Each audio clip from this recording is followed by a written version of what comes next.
Hey y'all, my name's Aaron Thomas and I'm one of the associate pastors at West Concord, and we are excited this week to be able to celebrate Easter with you. Even though we can't be together, we are still worshiping and celebrating the resurrection of Jesus, the resurrection of our King, the very reason why we can believe and have hope and trust that all of this that we believe is true in the first place is because Jesus walked out of the grave, proving everything he said to be true and proving that he was who he said he was. He really is God. And we trust and believe now that he is on the throne, and we are celebrating his resurrection this week. And we're excited to be able to do that with you. If you're our guest, we would love to connect with you. You can find a link below the video that'll take you to a form. If you fill that out, someone from our church will be contacting you, and we don't want to overwhelm your inbox. We just want to connect with you as a person because church is supposed to be a family, and we'd like for you to be a part of our family. Also, if you have a prayer request, there's a link below the video. It'll take you to a form, and that request will make its way to the pastors, and we will be praying with you for whatever it is that you need.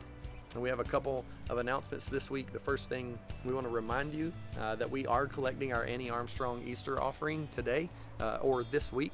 And if you can't give to that, we don't want you to worry about it because we're going to have an opportunity later in the year when we're able to gather together again where we will take that offering up. But for those of you who are able, we want to be able to support North American missionaries and the North American Mission Board. And so you can do that using our online giving platform, and you can find the link for that below this video as well.